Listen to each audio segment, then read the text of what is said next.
Let's gavel this to order. I really appreciate you doing this, Kadeem. Can you tell me, how do you pronounce your last name? Alleyne. Alleyne. Okay, great. But Alleyne here, and then when I go to Trinidad, it's Alleyne. Allen. Okay, all right. Well, I really want to pronounce people's names how they want them pronounced, and I'm terrible at it. So Kadeem Alleyne. I will do my Yeah, best to be appropriate with that. But if I say Allen, then maybe that's okay too. yeah. But I'm not from Trinidad, clearly. Well, Kadeem, I really appreciate you doing this. My favorite podcasts to do are generally with folks who I don't know but have something in common with, and you and I do overlap a little bit in the steel band world, but I don't know how much you and I personally have crossed paths in the steel band Right. world. And pardon my ignorance if we have a lot and I just don't remember. But I'm curious before, and I think I was trying to remember how we met on Facebook, and I think for better or worse, it was probably the vaccine is probably how the two of us Yeah. may be connected. But I'm open to talk about whatever, and quite frankly, I would prefer to talk about that stuff with a human being like you and face to face rather than on social media. But Yeah. I'm open to talk about whatever, so whatever you're comfy with. Before we get into that, I'm curious. Can you just tell me a little bit about Baby Kadeem? Like, where'd you come from? What got you into music? I know you do some producing. You have your feet in a lot of different worlds, and I'm just kind of curious if you can take me back and tell me a little bit about what got you into this stuff as a kid. Well, I was born to two parents who were active. Well, at a point in their lives, they were active musicians, in steel bands. Mm-hmm. Um, I um, I was actually born in Brooklyn. Mm-hmm. Um, I was kind of sent to Trinidad, or I moved to Trinidad at 3 years old. Right? Do you remember much of Brooklyn prior to 3 years old? No, I don't remember Brooklyn Okay. before that. All right. But uh, when I went to Trinidad, my grandmother, she is who I was staying with. Mm-hmm. So true, I'm staying with my grandmother. I don't know if you know, but my uncle is Brian Serrett, who was the vice president of Pan Trinidad. Oh, okay. All right. That is her son. All right. All right. I mean, I know the folks I knew in Pan Trimbago. I think when I first got introduced to what Pan Trimbago was, it was like Patrick Manning, like some folk, and it was through Cliff Alexis was how I learned about that stuff. But Right. anyway, it's interesting to sort of piece some more people together in this world. But, but my family was very culturally involved and actively a part of the progression, and is presently a part of the progression and Mm. advancement in cultural activity and expression in Trinidad and Tobago. So I kind of just followed that. I What? grew up Sorry, go ahead. Go ahead. in that. I grew up in that. Well, it's interesting, and this is stuff that, like, to me, again, like I was born in Ohio. I was introduced to steel drumming when I was in ninth grade by a woman named Joan Wenzel, who had worked very closely with Cliff Alexis, and then she introduced me to him.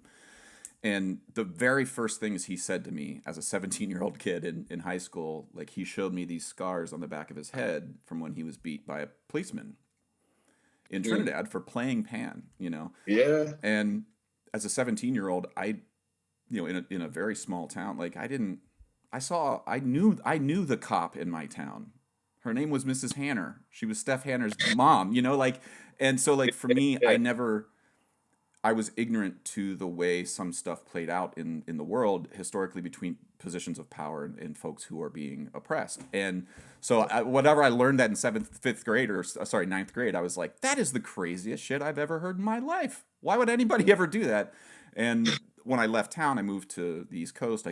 Anyway, point being, culture was something that was like stuck at me from day one with Cliff. And Right. I'm really curious for you, like, but I wasn't 3 years old thinking about this stuff. Like, how aware were you of the importance of what your folks were doing as a kid? Like, I know to you now it's clearly important, but as a kid, were you aware of how that stuff was interplaying with your life and culture and stuff? Nah, I was just being a kid at the time. I was enjoying life and getting to experience, I guess, a different childhood, a different a different aspect of Trinidad and Tobago too, because not a lot of kids in Trinidad and Tobago had that or has that experience. Sorry, hold on one second. It's fine. You're good. Yeah. So I basically was like seeing my cousins go to the panyard and always wanted to go, and like it was something that I don't know, I just see as a thing to do because my family was doing it, and I find like, well, sorry about that. That's okay.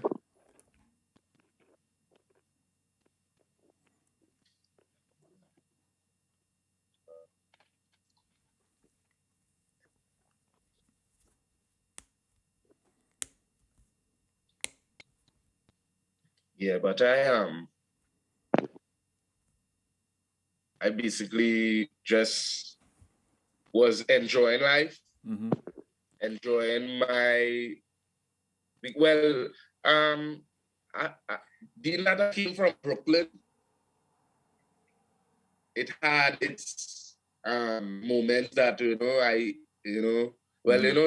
family thing, being that you're from Brooklyn, it have a translation that would get lost or certain behavioral, little things that culturally, Trinidadians don't do, that American kids do, that, I had to grow out of. But other than that, I was enjoying life, and I really didn't know what was the, like at 5 years old and thing, and I wasn't studying pan and panorama, and I would just see my cousins and them do it, and I see my aunt, my mom used to come every year to Trinidad from New York to play mass, so I see it as something that, When you say that there were some things that culturally as an American you had to grow out of because that wasn't something that was done in Trinidad, can you just lay out a few of those things for me? Like, what's something specific that...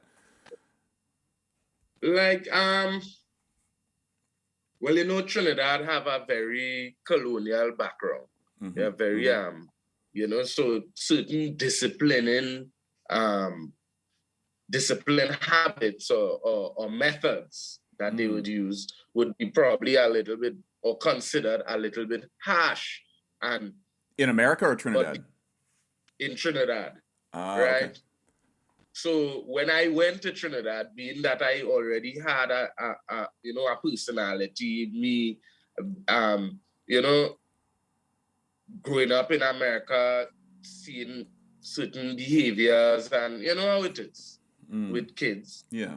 I really be conditioned, and from what my grandmother and my parents told me at the time, I had to really be, like disciplined and, shown how to do certain things, and because the system for disciplining kids in the daycares and all that was real kind of lax, apparently. So, well, it's something that's, I mean, for me, one of the things that I noticed the most, that I still notice the most as a foreigner coming into a Trinidadian culture, especially, I notice it more in Trinidad than in Brooklyn, but in Trinidad, the sort of, I don't know how to say it, like, the communication within the band is very much a game of telephone, right? Like, and I know it's different band to band. Renegades operates way different than Skiffle Bunch, and Nair operates way different than Phase 2, but there was a lot more, when you say the word lax, that's the way I felt in a Trinidadian rehearsal. I was like, nobody's running anything, and it feels like it's chaos, but somehow the band starts and it works together and the parts get worked out. I was just with Percussion, the group I'm in. We were playing a show with the Cincinnati Symphony last weekend, and it's like in that world, there's a union clock. When the clock strikes Yeah. 12, people get up and leave, Yeah. whether the music sounds good or not.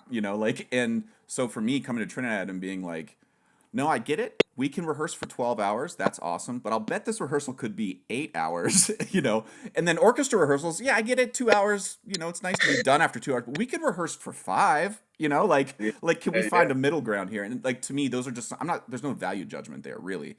Because I think there's benefits to both. Yeah. But I'm curious, like what do you see now in America? Now that you live in Brooklyn and you have a deep experience in both, what are some of the biggest cultural differences between, like, let's say I have never seen steel bands before, right? I come in from Louisville, Kentucky, never heard a steel band. What are some of the things I'm going to notice about differently, maybe about an American Caribbean band versus a Trinidadian, panorama band or steel band in general?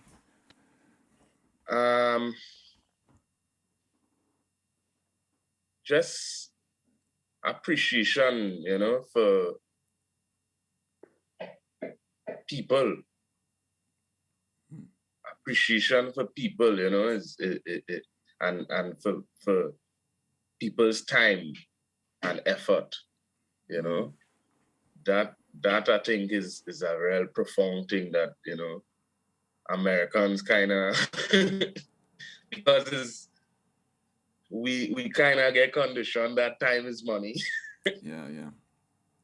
That we really think, Mm-hmm. time is money, but time is not really money. Time is feeling and emotion and effort and is a lot of things that culminate to make time.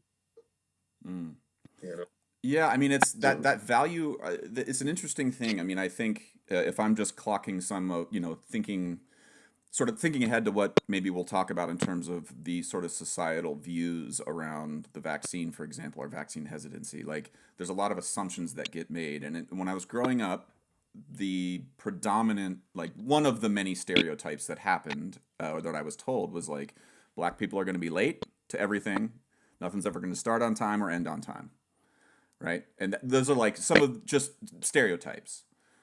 And then I get into a Trinidadian steel band, and I'm like, well, they're not wrong in the fact this is all starting 2 hours late. Okay, that's not wrong. I mean, or they're right about that. But the reason is not why I was told. It's not laziness. It's not a lack of education. It's not a lack of drive or work ethic. Like, none of that is true. So it's like, okay, well, let's go back. I was told maybe something that was true, that sometimes things start late in different cultures. But I was told the reason why was wrong. And that's the thing, like the prioritization around how that time is used is something that I see differently between these cultures. Am I misdiagnosing anything there? No, you're not misdiagnosing it. That's exactly it. And it happens in Trinidad too. I mean, I think, because I think we spoke on this before, but as a person, I don't really like to differentiate between Trinidad and America within the steel band community, because I truly believe that pan is a culture. And once you get involved in that, you know the routine, you know the groove, you see like a man like Jonathan Scales, I wouldn't consider him a pan man per se. He's a pan performer, he's a steel pan performer. But a pan man who playing pan and who's pan culture. Not to take nothing away from the brother, because he's a great musician. I'm a brethren. He's one of the ones breaking grounds right now. But if you understand what I see, pan have it just have a community that, one and a habit and certain methods that and levity. I as a Rasta man, so a certain living, a certain way of life, because I watch the steel pan instrument too as something symbolic too. And I really think that, it's not it's, when I speak out on certain things, and I speak especially with regards to injustice, with regards to Pan Trinbago and certain things, is because I see that even presently they're not valuing where it come from and what the symbol is or was for that instrument when it was created. You know, like, it's a real profound thing, being that it was the only instrument invented in the 21st century, right? And is one of the only instruments that sustainable now. It comes from raw material, and it in essence it helping the environment. You know? Yeah, oh yeah. I hadn't thought about it as necessarily like a green instrument in terms of, you know, exactly. recycling. Exactly. Of course it is. It absolutely makes total sense, but like I hadn't thought of like advertising it as like that is anyway, good point. I like that. Can I steal it? That's that's a really good. That's what it is. And you know, I mean, I want to mix, you know, my way of life, but that is how I live in. I is Rasta, so I see things like that. I'm not just Rasta, but as an African man, I believe that, you know, the root, we have to always go back to the root. And to me, that is one of the most rootical instruments ever created. And we have to really, you know, look at the symbolism and the whole thing, you know, not just it's the only instrument created in the 21st century, and you know, it have a reason for that it is green friendly and environmentally friendly. It have a reason for that, you know. And these things are profound, and that's why we're here today, because we didn't really take that blessing and bless back, you know. Well, one of the things that give it to us. Yeah, I mean, one of the things that's interesting for me to try to figure out and to talk with you about, like, you know, I read this book called Bury the Chains over the Christmas holiday, and it's by this guy Adam Hawkschild, and he basically details the end of the British slave trade from like the late 1700s to the early 1800s, and there were like 12 people, like a former slave ship owner, John Newton, like a whole hodgepodge of just like crazy one former slave, and the way that they were able to sort of dismantle and convince people to end the British slave trade, not end slavery, but end the slave trade, was just like, it really impressed on me this idea that history is made in days, not in years. You know, when we think about slavery ending 156 years ago in the United States, for example, or in Trinidad 50 years prior to that, like, that's 60,000 days ago. And when you think about it in that context, okay, so slavery's ended in Trinidad, right? Do you think day one after slavery was ended, that slavery actually ended? No. The next day it was like, the slave owners were still like, we can squeeze one more week out of this, right? You know? And then 2 weeks later, and then 14 days, and now here we are 60,000 days later, and we're still wondering why there's vaccine hesitancy, because the Tuskegee experiments they were like 10,000 days ago. Like, that wasn't that long ago, you know, when you look at it all. Anyway, to me, when I think about the history of Trinidad and Tobago and the steel drum, and how in Trinidad an organization like Pan Trinbago is trying to advocate for an instrument that only 10,000 days ago was cause for beating Cliff Alexis over the head with a pipe. Yeah. It all of a sudden seems like, oh man, it makes total sense why this stuff is still messy, you know? So like, from your vantage point, knowing that your folks have been involved in this, like what do you see as, like, if you had all the money, like you had $100 million and no one was standing in your way logistically to stop anything that was happening, from your vantage point, what would you do with that $100 million? What do you see as the biggest bleeding artery in the sort of advocacy for culture in Trinidad and Tobago and in New York City? What do you see as the biggest artery that we need to stem the bleeding from with this money and help to turn the ship around, and for lack of a better word? And maybe money isn't the only thing that you need. Maybe it's time. Maybe you just, like, if I got to have 6 months with all these people in the room, we could fix that problem too. But from your vantage point.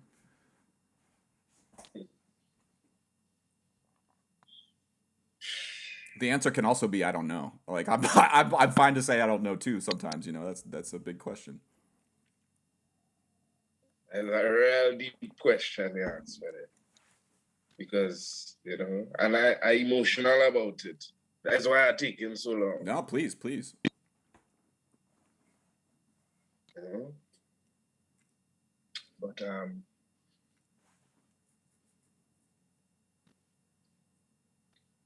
my family went through a lot and still going through a lot. But we just need to, you know, just stop the corruption. The corruption. You see, because, and I don't like to get too spiritual, but, you know, it's a spirit of confusion. And pan is a spiritual thing. Music is a spiritual thing, you know, and it keep happening and happening and happening and happening. And we see what going on in Trinidad, you know. I mean to, you know, think, but it come into main fragments. But I met Leroy Clark, the famous artist. And, you know, he was explaining to me the same instrument, his perspective, the steel pan. And he was saying to me, you know, this is male and female here. This is the male, he holding his stick. You see, this is the male, you see, it's a penis, you know. And he said, the steel pan, the pan itself is, you know, the female private part or whatever. And I was like, you know, I didn't even think of it like that, you know. But it has so many perspectives and so many things that we could look at with regard to this instrument. And because look now, it's now a meditational instrument, even though they're calling it a hand drum. It's now a meditational instrument that they're using to, you know, it's the same tone. I'm a producer. Yeah. I listen, I have my own personal, I have an irrational hatred of the hang drum, and it's not, like I said, it's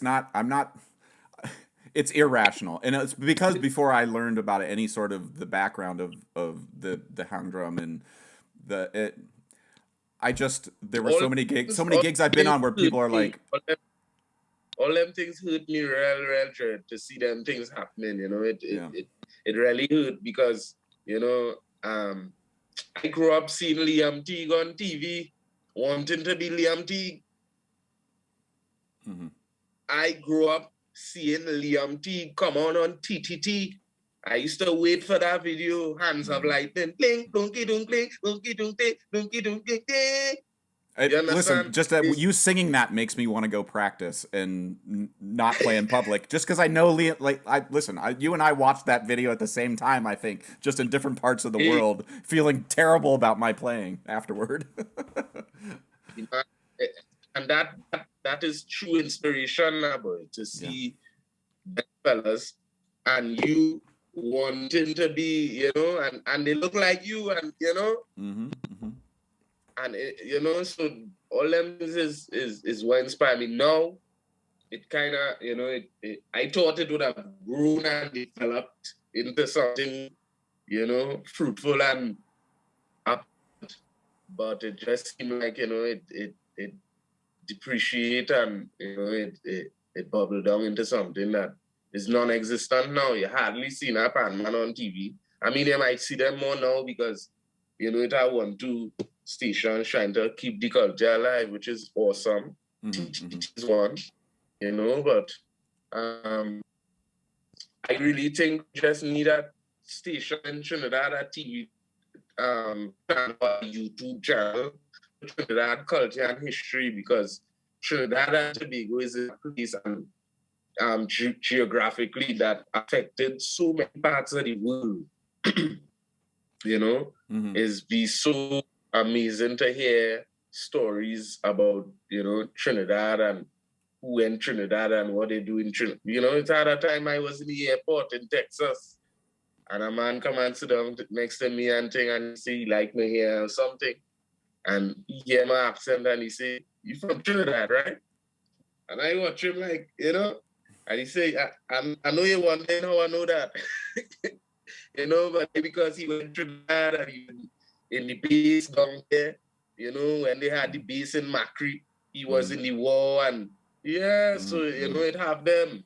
You understand? So Trinidad is a place that I really think historically it need to be something that is a beacon, not only just for Trinidadians, but people in the Caribbean, because when you look at the history of slavery and all them things, it's not just, is people from Grenada was coming, Vinci, Jamaica was coming, you understand? So it's a whole real Kalalua people now. It's a real Kalalua people, and it's something that we really need to get into to understand and who we are. Well, let me with the $100 million question that I posed to you. Let's say that let's assume that $100 million allows you to bypass the corruption that you're worried about. And I'm curious from your standpoint exactly how you would, like right now, like if you had to spend that $100 million tomorrow, how you would spend it. And I want to, from my standpoint, if I had $100 million, what I would do is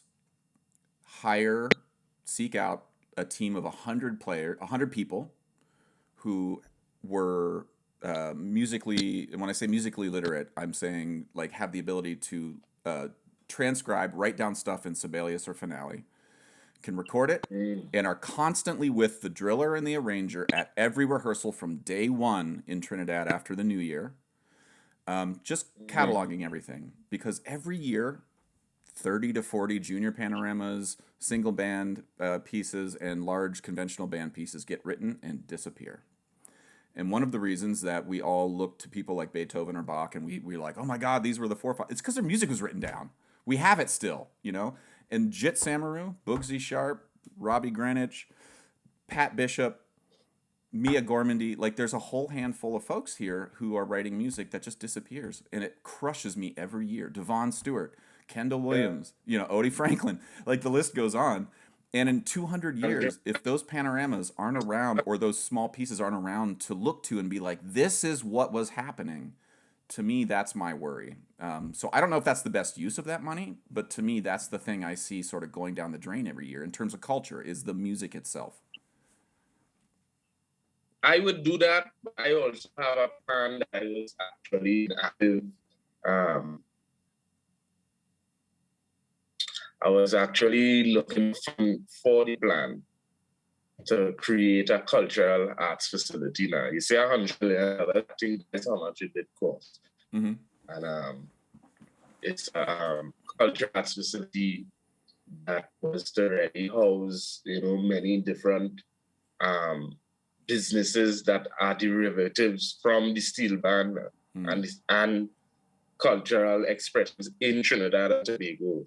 For example, like, wire bending, you need somebody to make a little mask for you, right?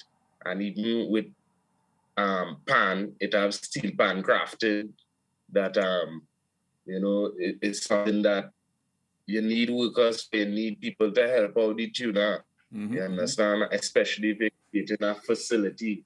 And then, of course, we have with the advancement of the steel pan, we need a lab so that we could try and, try different methods. You understand? Mm-hmm, mm-hmm. I never hear gold pan in life. Suppose you hit a gold pan thing and you cure all the cancer in it. You never know. You understand? Yeah. But we need a level of, we need to reach that level of I don't know, boy. Like it just and yes, it's music, but remember the music making people feel something. I know that you and I have messaged a bit on Facebook and private messenger about like the sort of taking the focus off of Panorama, because it's sort of like, oh cool, you guys are all psyched about the one big thing that happens every year, but you ignore us the rest of the year. You know, I totally understand that argument. I totally understand the argument. I hear it all the time in New York too, and I totally get it. Yeah. From my side of things, when I'm thinking of like how do I, like if I'm going to go talk to a local politician about how to allocate whatever funds they have for the arts,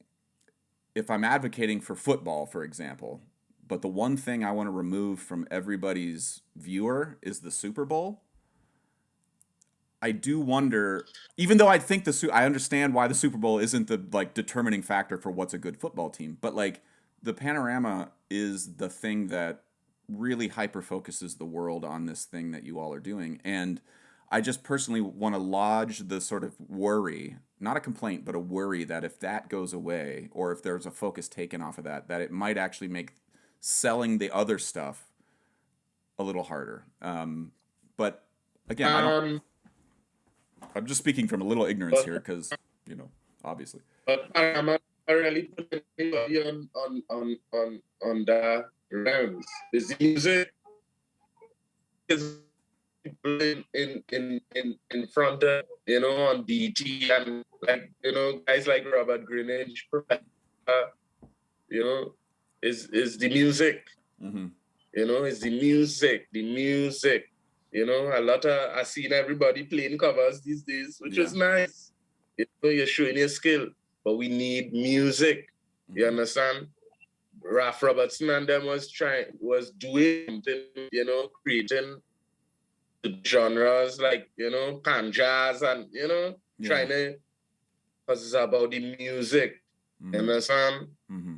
And the music is what make the inspiration come out, That's what's about inspiration, and keep the thing flowing, Yeah, I mean, go ahead, sorry. I'm not against I win plenty panorama.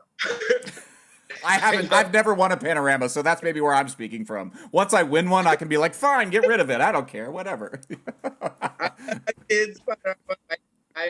I win plenty panorama out there, plenty bands, but when you realize you're playing and you're not getting really nothing for it, and you could play in a band, record and get some rights, and like for example, Spritz, he just play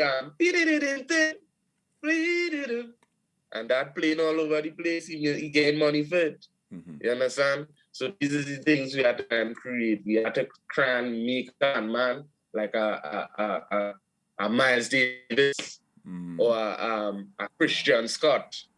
You understand?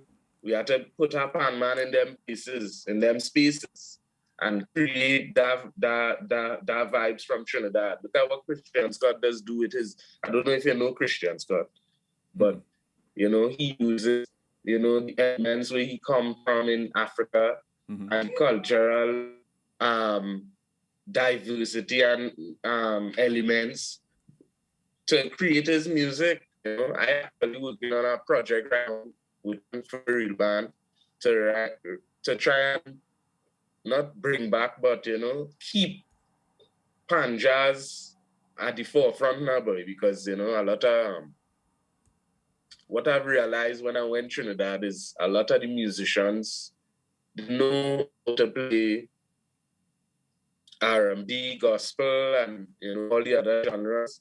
Mm-hmm. When it coming down to calypso and soca, it have a little, it has certain elements and certain things that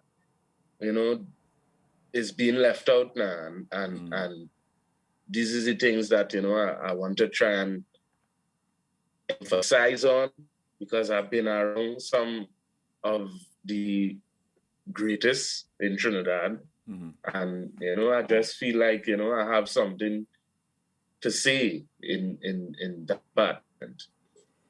Well, I did a podcast with Duvon Stewart the other day, and he was telling me a little bit of the infrastructure of Renegades and how they, and some of the stuff that Dr. Jit Simrus put into instituted in terms of infrastructure, and they got a grant or something from the government to like set up like a music teaching academy sort of thing within the Renegades Association. And to me, like when I was thinking, and it's like, and then he started explaining how he teaches music to Renegades, how Samaru taught that music, and like each section leader in the band is musically literate so that they can then teach the music out. Like to me, it's like, wow, part of that $100 million could go to like an investment fund that helps to fund music literacy. And again, I absolutely, in terms of culture, the thing I'm terrified of when I say music literacy is the idea that the music rote teaching would go away. Like I'm a yes and sort of guy. Like if a Trinidad steel band had the strength they have with the rote learning, but also had that same level of strength with if you know Kendall Williams walks in the room and hands a score out to the four-pan players, they have that same strength. I'm telling you, bro, whatever band has that is gonna take it to the next level. And I'm just curious if and how to even get to that point without losing the cultural aspect of it, you know. I just think we need to think a little bit more progressive. Like I hear you talk about the Super Bowl, and like, you know, being around my uncle, who I believe is one of the most progressive men in the steel band, men with regards to like just organization and what he did with Pan, but that will be said when that time comes. I get certain information and certain I have a certain view and a certain perspective that I, you know, was privy to now, and I think that is how my view will always be regarding steel band. Like I think a lot of steel bands still thinking, you know, they're still thinking within the threshold of Trinidadian and Trinidad, and you know, like I not thinking about that. Like my motivation is outside of Trinidad and trying to get it out and making this thing, you know. Yeah. So, you know, like the piano, like the saxophone, I want to see the pan there. That's how I see it. Like, I honestly think like a lot of people not seeing it like that, and that is all. That is part of the reason why I just be asking for unity now, and a union and all these things, because part of my vision and that was partially inspired by my uncle is, you know, that is what is greatly needed in the vision, unity, you know, because in the NBA, you can't look. I don't know if you see the thing with the basketball teams, and when they in the stands, the basket players and thing. I forget the name. Reggie Miller and all them was fighting in. But why I speak about that is because I watch it as it can't be no. We should be like, you know, a real united. But the reason why I mentioned the basketball team is because I feel like, you know, we should have a movement whereas nobody outside should be able to come and, you know, destroy, damage, or undermine the players and the arrangers. You understand? And I really believe, like, and I would say it bold, even I really believe like sometimes the arrangers does undermine the player too. You know, with the whole scale of the thing, because we does know, but everybody does still do what they're doing now. You understand what I'm saying? I think so, yeah. Like, I mean, go ahead, sorry. Like, for example, I'll put it plain. Like, we know, everybody know Pando and the money, but yet still, arrangers making big money. Tuners making big money. Yeah, I mean, this is one of the things The that same, the it, same big money that everybody making, we could have put it together, and everybody would have been making big money. But because everybody, and I understand everybody had their responsibilities and this and that, but if we really say we's a movement, we had to sacrifice and make certain kind of, we can't be going in the same thing over and over, and that's part of the reason why after Clyde Bradley died, I I protest, after that. I stopped playing band for a good while, for a good few years, because I was like, people really appreciate not only the arrangers, band players, and even the parents who learn the child come, it's like, well, this is one of the differences that when I mentioned the difference between the Cincinnati Symphony Orchestra and like Skiffle Bunch. Whenever like Cincinnati's going to rehearse for 2 hours, and then once that 2 hours is up, there's somebody's going to walk out on stage and be like, "Go home." Versus Skiffle Bunch, where we're going to rehearse for 8 hours, and it's sort of loose when things get done, right? But at the Cincinnati Symphony, everybody in that room, from the person playing triangle to crash cymbals to the flute or the concertmaster, is getting paid $193.72 to be at that rehearsal. And then when they come back the next day, they're going to get another $192.72 to be at that rehearsal. And again, there's a plus and minus here, because once someone's being paid an hourly wage, then once those 2 hours are up, they're out. If there's some sort of formula where within the steel band infrastructure, let's say Skiffle Bunch or Despers or Phase or Renegade, it doesn't matter, that there's a larger infrastructural like fund that every player, from the 8-year-old who's playing double tenors to the guy who's been playing drum set or iron for 40 years in the band, everybody's going to get 75 TT for being at that rehearsal. No matter what. Like, I'm curious what the level of investment, because the thing I've noticed is the hardest group in the band to get. Sorry, go ahead. I mean to cut you, but I don't think you should see everybody neither. Say that one more time. Sorry, it was cutting in and out. I think you see everybody neither. Like, if you steel band, I don't think you should be in. When I mean everybody, like children, like you wouldn't pay children, you would make it a learning experience.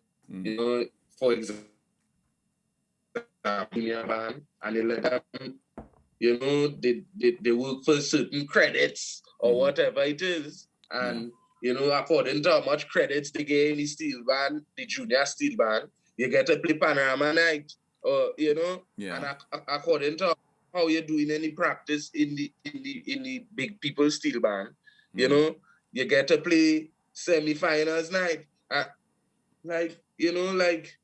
and all these things could be sorted out where a person playing, and well, I think all these be sorted out with just simple organization and working out. Well, hey, give a man an initiative, and nothing wrong with that. If somebody really want to play, they will come. Yeah. They won't have the people who just struggling and pulling the band behind and coming late, and we would have a more disciplined running way. Is a groove, and yeah. No, I mean, I'm agreeing with everything you're saying here, and I think the act of organization itself is, I mean, I think ask Cliff and Ellie and all those guys from day one, organizing themselves to do what they did was damn near impossible. And so, like, that is the hardest nut to crack. How do you organize your friends to do something that nobody else wants to do? I just watch it at on any scene. Like, for example, you go, like I just always tell people, you go to Trinidad, every block you walk, 5 minutes or two step you make, you're seeing great talent. You understand? Great talent, but there are no management. They don't have proper management. It's the same thing with the steel band community. Great talent. Yeah, I mean, I'm gonna be I'm going to be honest with you. I was playing the thing that we were doing with the Cincinnati Symphony was a concerto for percussion quartet written by David Lang. And the four of us played a concerto with an orchestra. The fourth movement, I open the movement with 90 players playing by myself double seconds. And then the orchestra comes in. And if you think for 2 seconds that I don't have, and I don't think about the privilege and the situation I'm in that moment, if you think I don't see those 2 scars on Cliff's head every time I go, whew, and I start to play on a symphony stage with an orchestra, like, it's terrifying because I am well aware of the struggles and the things that are happening. Anyway, but just to speak to the point that you made, like, I would say, if it makes you feel any better, that the steel drum, I'm clocking way more involvement of the steel drum in other parts of pop culture, classical music culture, new music culture than I ever did when I was in high school or college. So just for a little piece of good news, if it helps at all, like, I think it is happening in ways, and I played those double seconds, and you know what everybody said in the orchestra?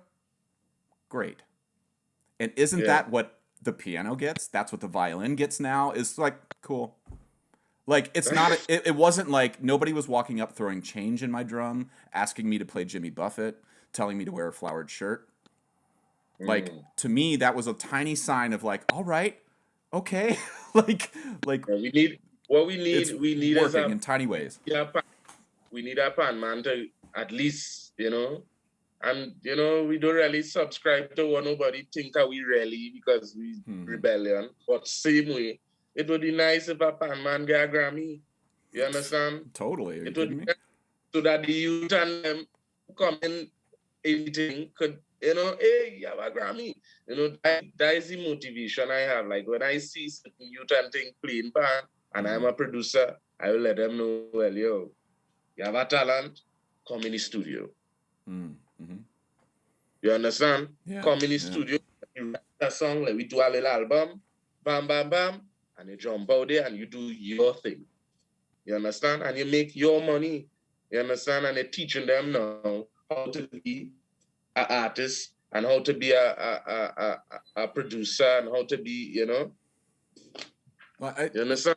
Totally. And I think the thing that you said a few times, and I want to sort of broach the next subject with you here on that premise, like, you've talked a lot about unity as sort of being the thing that is the goal that I think we're all striving for on some level here, is like an ability for us all to see the forest for the trees and see a goal that we're going to move towards together. And I think one of the things that I have been struck by in a very depressing way by the last 2 years is society breaking at the seams and nobody being willing to even talk to each other about vaccines or how or why some people see things the way they do. And I know you and I haven't always agreed on things on Facebook, but my gut said that Kadeem is a person who clearly loves a lot of the same things I do. So perhaps I could talk to Kadeem, and I'm really glad I did, because I want to ask you something that I think I've absorbed a bit being in the pan culture, but I don't actually know a whole lot about. You said that you're a Rasta man and that you follow a lot of the tenets and thoughts of Rastafarian thought and religion, and I'm curious. Can you just teach me a little, like, from your vantage point, what are the most important tenets of your particular worldview as it pertains to Rastafarian traditions? And like, because again, I grew up in a cornfield. This is the most hair I've ever grown out on my head on purpose, and I trim it every like 2 months only because my wife tells me to, and I have no personal ideological reasons for cutting my hair. I cut it and I don't even think twice about it. But you do. And Rastafarians clearly do. And I met my first Rastafarian friend when I was in Trinidad in 2002, and it made no sense to me. But again, there's no value. That doesn't mean it's right or wrong. I just don't understand it. So can you tell me a little, like, what is a Rastafarian sort of viewpoint, and why do you think the way you do? Well, I consider myself a new age Rasta because, every day learning and you get new knowledge. Mm-hmm. So the root of the inspiration is Rastafari. So that's part of why I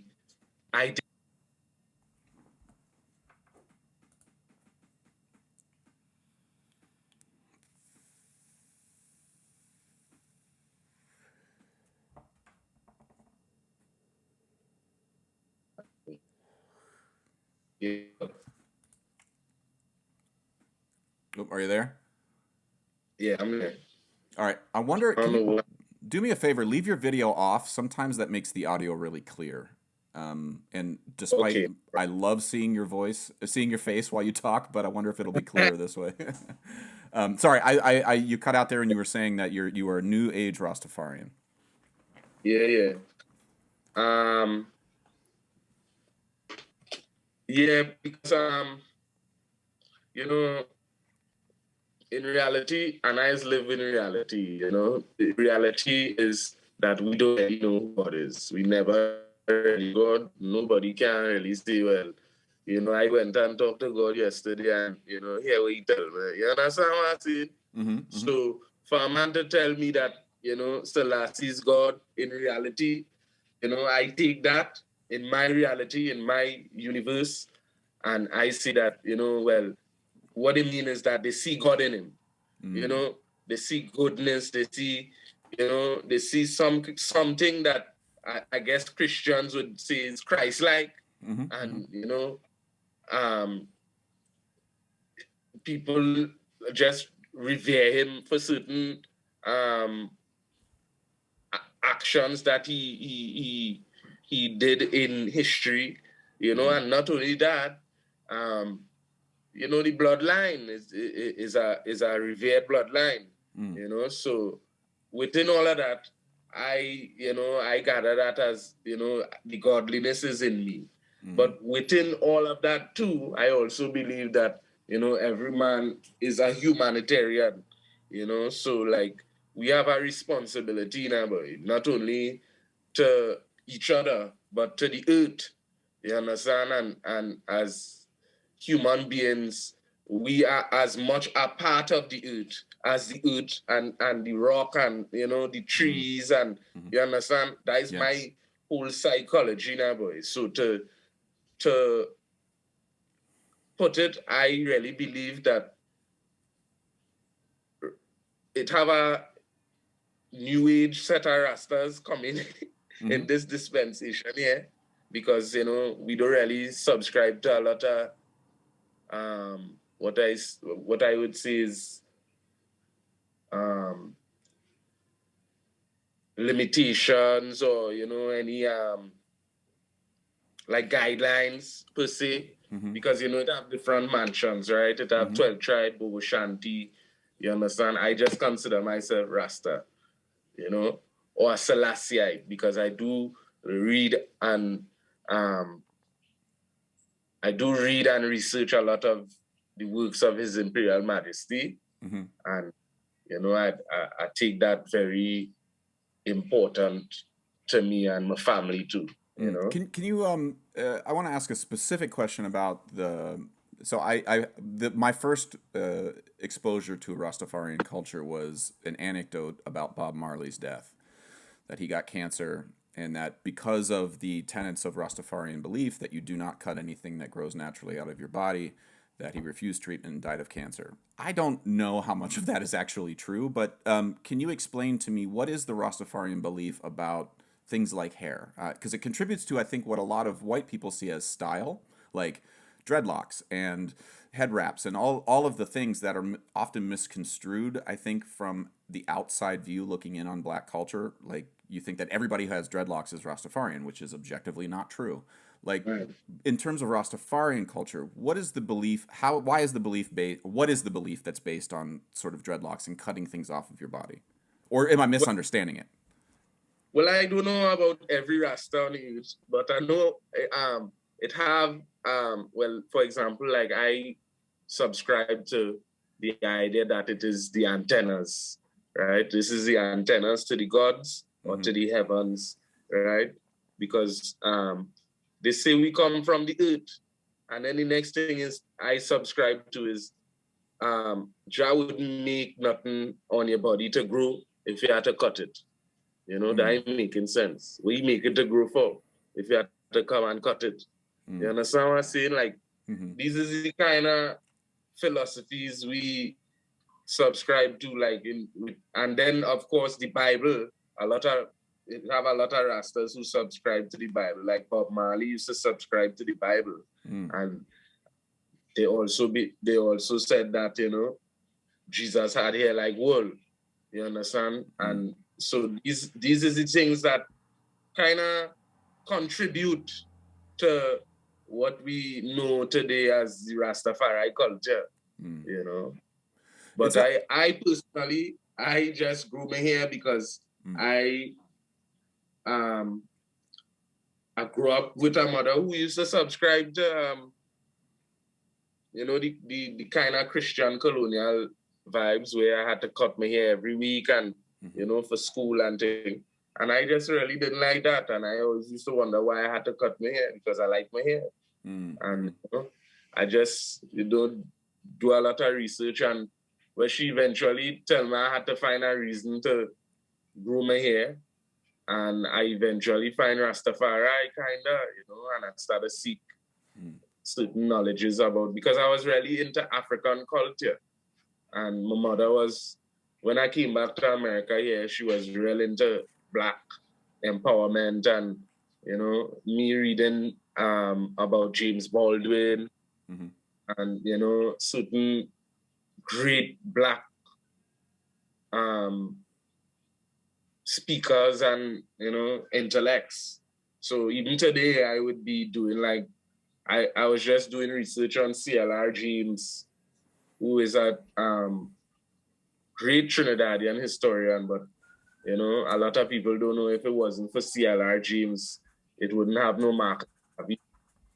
So, you know, there's a lot of things that within the whole Rasta that, you know, contribute to my being, you know. Well, can you, and again, pardon me for asking any questions that seem super obvious or clunky or dumb here, but I'm genuinely ignorant to a lot of those, like the nuances you're laying out here are things that I've sort of heard of on the periphery, but don't actually know, you know. One of the things that's been really hard for me in terms of my religious upbringing, I'm married to a Lutheran pastor, and I was raised Catholic.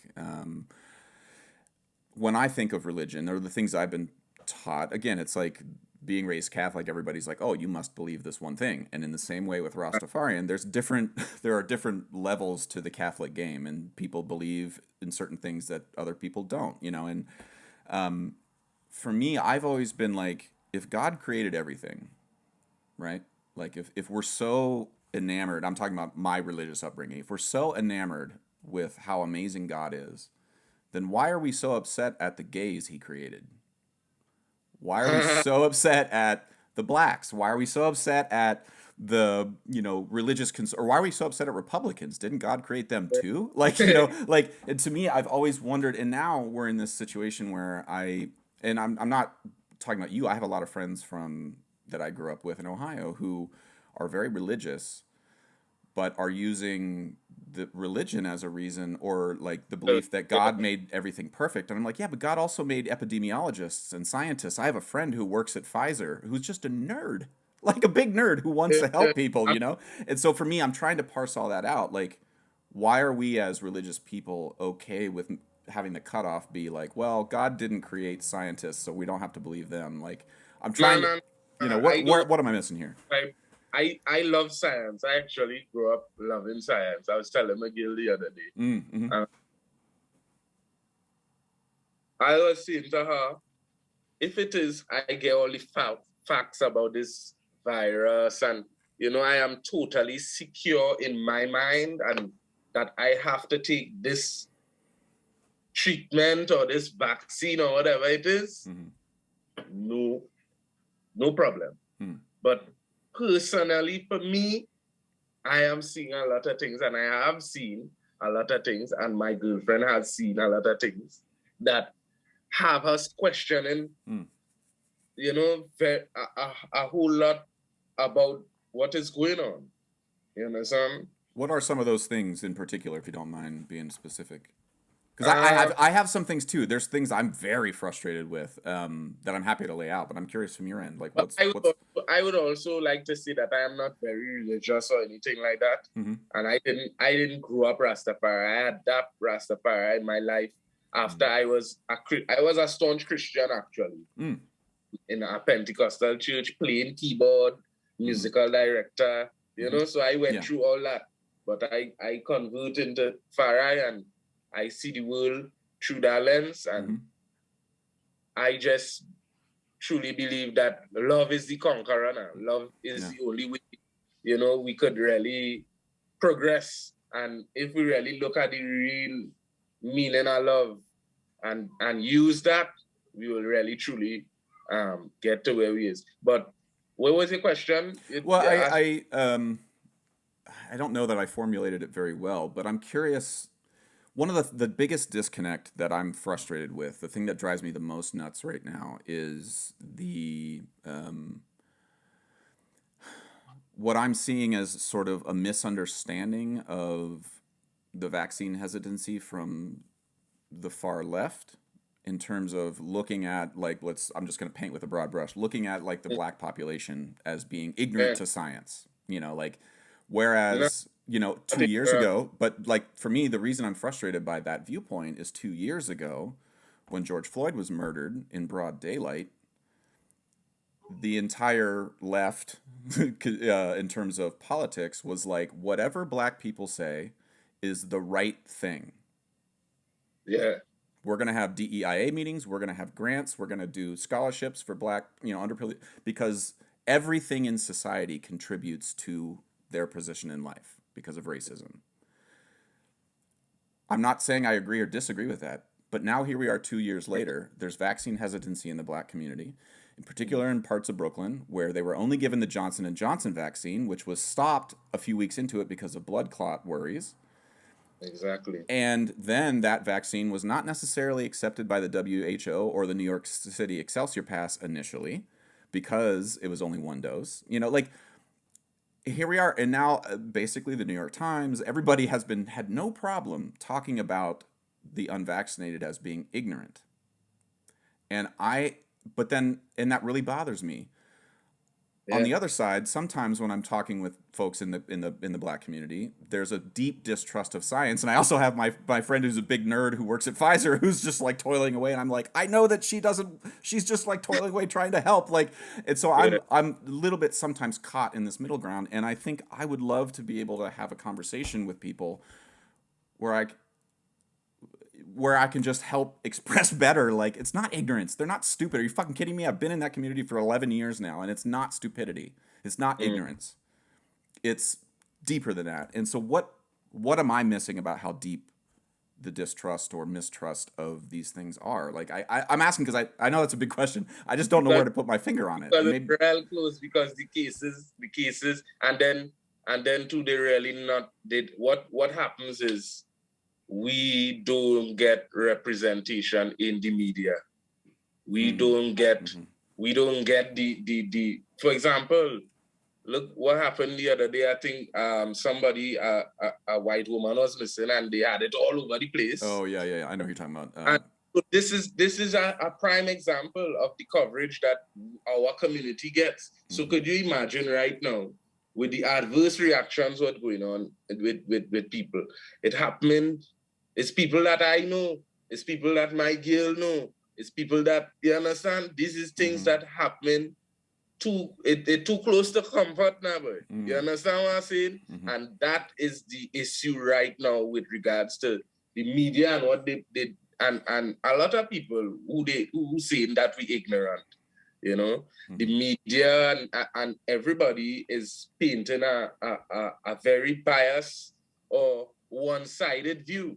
And that is a very, it could be detrimental. Yeah, I mean, for me, I'm just gonna ask an honest question here from me. Like, so one of the things that frustrated me a lot from my friends on the right was when there was a bunch of doctors who got up to give a talk about treatments around COVID, and some of the doctors were totally seemed lucid. And then there was a woman from Florida who has she's a doctor running out of a strip mall in Florida who gave a big talk, but then started also talking about like demon sperm and like all of these other things that like in any other medical situation would be deemed like, hold up a second, like you just turned the corner here. We were talking about ivermectin and treating COVID, but now you're talking about demon sperm. Yeah. How do we, I can't take what she's saying seriously in that moment. Yeah. But then that's the stuff that gets pushed out on social media. So the left reacts against that, which I understand because that's crazy talk, But then I don't, anyway, I feel like in general, there's been so much from both sides that I'm just curious if there's any way to even unring that bell. Like at this point, like, is there anything anybody can say to the community to be like, that would actually be like, all right, now we trust you. We'll take it. No, I think what they need to do is get a team of trusted Black scientists and doctors, and create something where we see some kind of thing in the process of creation and, run trials where, we could see that it is safe, effective, and that this COVID is as bad as it is, because a lot of what they say to our community, they're not saying to other communities. Like what? Yeah, like what in particular? Like, for example, I watch an interview with Fauci on Bloomberg or something like that, and he was saying something like, eat healthy and eat plenty of vegetables and, not to worry and just wear a mask and, just stay healthy is the most important thing. You don't really have to fight up to really push and get the vaccine if you're healthy. That's what he say. You understand? On Bloomberg. But then you come on CNN and say, the vaccine. You understand? So I really feel like, or probably it's me that, I watch a interview from back in the days and I don't know, but it just is very confusing. Yeah. Well, I consider myself a moderate to left-leaning Democrat in terms of politics. And I will admit that during the tail end of the Trump administration, when Operation Warp Speed was working on these vaccines, I had enough sort of hatred and fear of Trump and distrust of the way he was doing things. I was like, I wonder if I should take this, But then when Biden got elected, I didn't have that fear. And that is not that's not a healthy way to see science necessarily. Like, because whether or not Trump was president or Biden's president, who's still working at Pfizer? That big old nerd that I went to high school with, and like, that is all, Yep. There were Democratic politicians. Ilhan Omar was one of them out there saying, I don't know if we should take a vaccine from the Trump administration that might harm us. She was wrong. Like the vaccine has objectively helped a lot more people and hasn't killed people because Trump is an idiot. It's because there's nerds like my friend who are working on this every day. And I'm just really bummed that I feel like... Yeah, like I personally, my experience is different because, like I call in Trinidad, I hear about people who can't walk because they take the vaccine. I hear about, and this is people that I know. I hear about people who, like I would be on my my phone and somebody will post, they take the vaccine or something and, or even when you watch the Trinidad news and they talk about the vaccine, you see people saying that, they can't take the vaccine and they're still in the hospital. And, like I personally, I am scared because I have a newborn too. My daughter is a month here. So I personally have to think about these things. And my son is he's 4 years old in Trinidad, so I really have to think about these things intently, which I am as a father.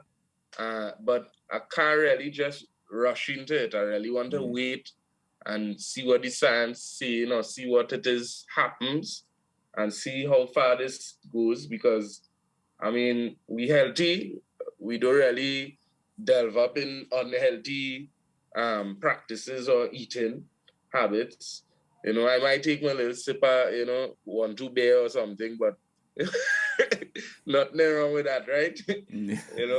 Well, what for you is the thing that you need to hear from the scientific community that will assuage any sort of worries you have at this point? Like, when you said you're waiting for more information, like, what is the information that when you get it, you'll feel okay about the vaccine?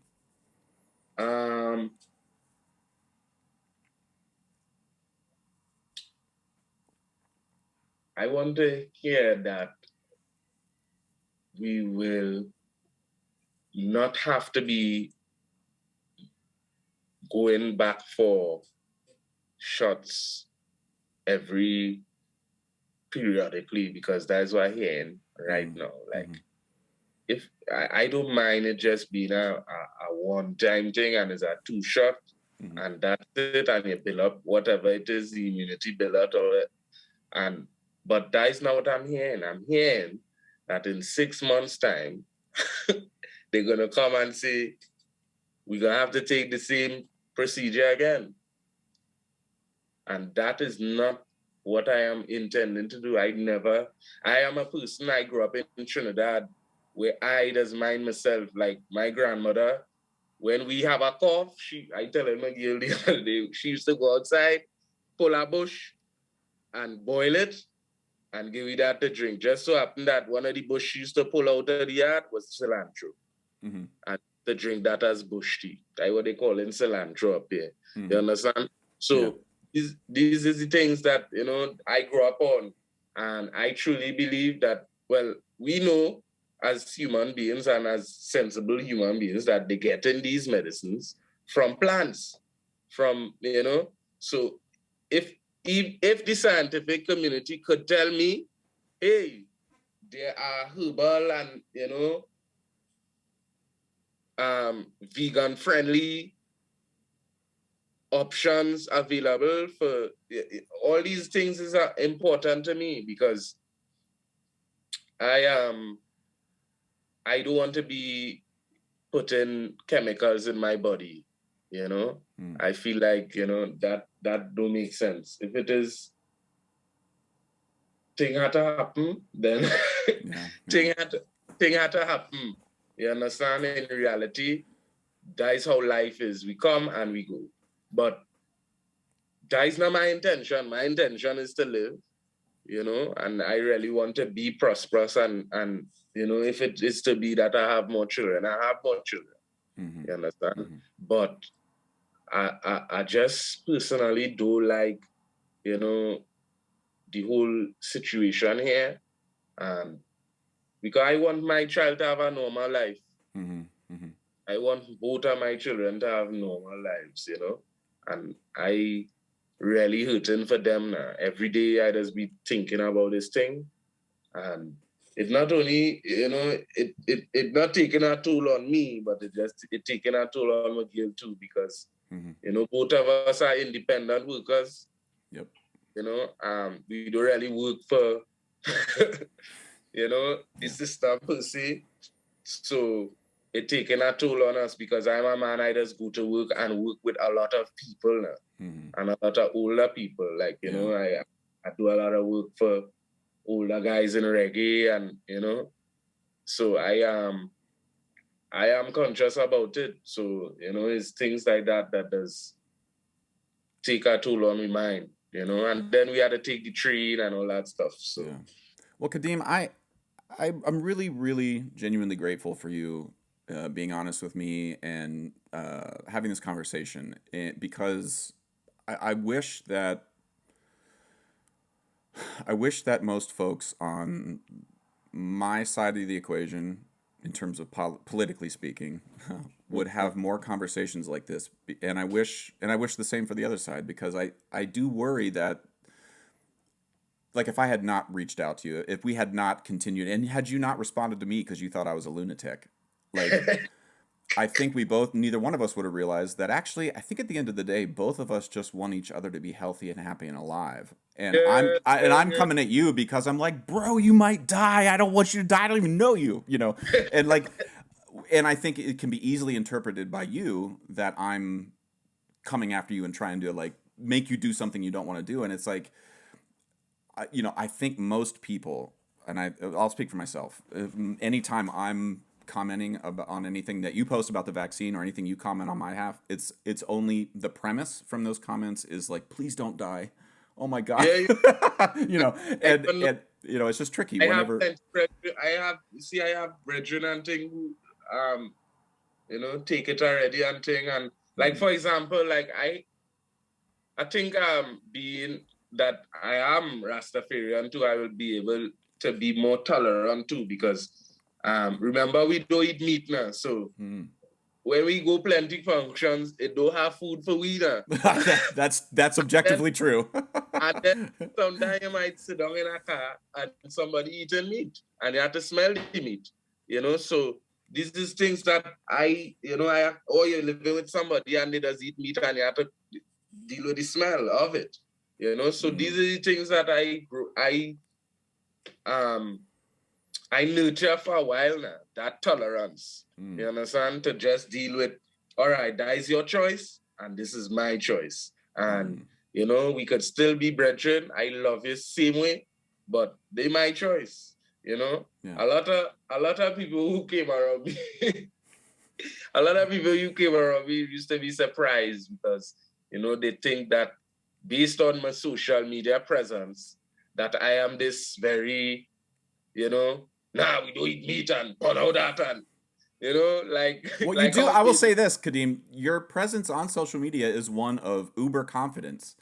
And whether or not you intend it that way, like every time I read your posts, I'm like, holy shit, he really feels strongly about this. There's no wiggle room. And that whether or not that's what you intend, that's what I read into it. And I do think about stuff that I post before I post it because I really like it coming, like I say, as a Rasta man. And and being that as a Rasta man is not that I just a Rasta man or is a religion or it's that I really believe that I come from the root of man, and I have a responsibility to get that message out now. And to bellow it out and let the universe know that it have the original, carbon here on this earth. You understand? Because we need to really take care of the earth, man. Well, that's the only way. Can be saying, take care of yourself, and you ain't taking care of the earth. You're going outside and you just throw a piece of paper, or you get the paper with the bill from the man in the store and you just throw it. You understand? Yeah, totally. I mean, in terms of, do you listen to Neil deGrasse Tyson at all? Yes, I do. I listen to his podcast Star Talk religiously, and he of any scientist I've ever followed or listened to has really imprinted on me this idea that we're all stardust. We all are emanating from the same Big Bang, and and all of this is to say that I think I want you to know that, like, despite anything I feel about vaccines, the reason I'm so frustrated by all this is because if someone held a gun to my head right now and was like, you can spend the rest of your life with a symphony orchestra fully vaccinated, playing concerto music with your group, or you have to spend the rest of your life in Skiffle Bunch's yard and you have no way of knowing if anybody there is vaccinated, that decision's really easy for me. I'll see you at Skiffle's yard in a heartbeat. Yeah. And that right there those are two conflicting ideas that I'm holding in my head, but I feel totally justified in, and I believe wholeheartedly. And to me, that's I'm worried too, because I'm worried just like, oh, you might not be exposed to steel bands if you have this rigid policy, and being exposed changed my life, and so like, just let up a little bit so you can experience, anyway, I don't know. The thing about it is, nowadays they make it so hard, or they make it seem like something wrong with being in the middle ground. Mm-hmm. You understand? They make it seem like something wrong with just being, I know that nothing wrong with not knowing. You understand? And that is the beauty of, being conscious and aware and open-minded. You understand? And I give thanks for my way of life for that, for Rastafari for that, because His Imperial Majesty used to talk about that a lot. Open-mindedness, being conscious, being aware of your surroundings and tolerance, having tolerance with your neighbor, even though they don't agree, all these things that His Imperial Majesty does teach. So when I consider these things and I think about the vaccine and what's going on in the world and even steel ban, you understand? I just try to apply open-mindedness, tolerance. And with that, it cloaked in love. You understand? Love is the first and foremost, because I want to see the best. You want to the best, the most optimum level of greatness for the steel band community and for the human community. That is what I want. You understand? Because this world's so beautiful if we just be beautiful and live in it. Like I just watch the simplest thing, boy. Like the other day I went out with my girl and she had the baby on the tie wrap, just to give a little example of beauty and how the world could be beautiful now. And my girl was standing up next to me and a guy passed us, but he stand up right next to us and he light a cigarette. I guess he didn't see the baby or whatever because it was in the wrap, right? The baby was in the wrap, my daughter. And I didn't even realize he light the cigarette.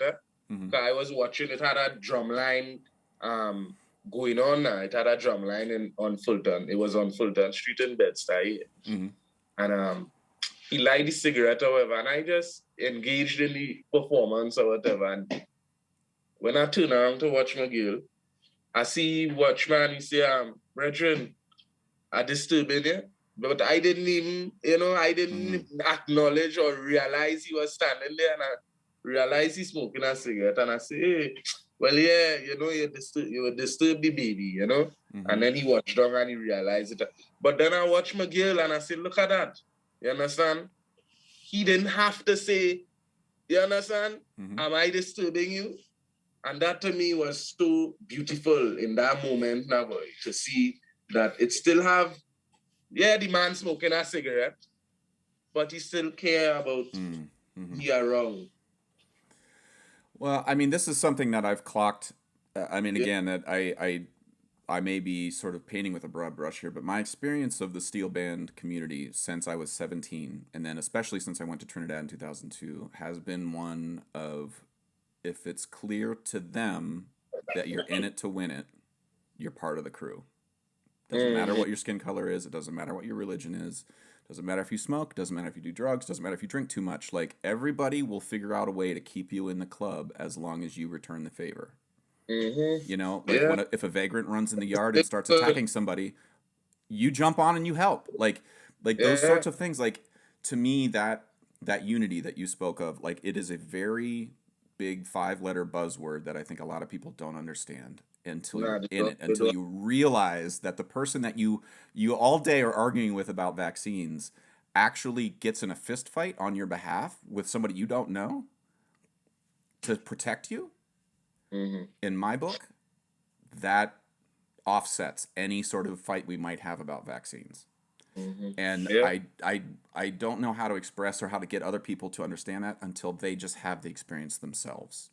There's no way I can convince, a cousin I had in Ohio to understand that until they can do it, And so anyway, I'm really, Kadeem, this has been really great, really fun for me. I don't know if it was for you, but selfishly, I really, I learned a ton, and I'm really grateful. And I hope this conversation serves as some sort of, actually, could you just show me unmute your camera just so we can end this with our faces?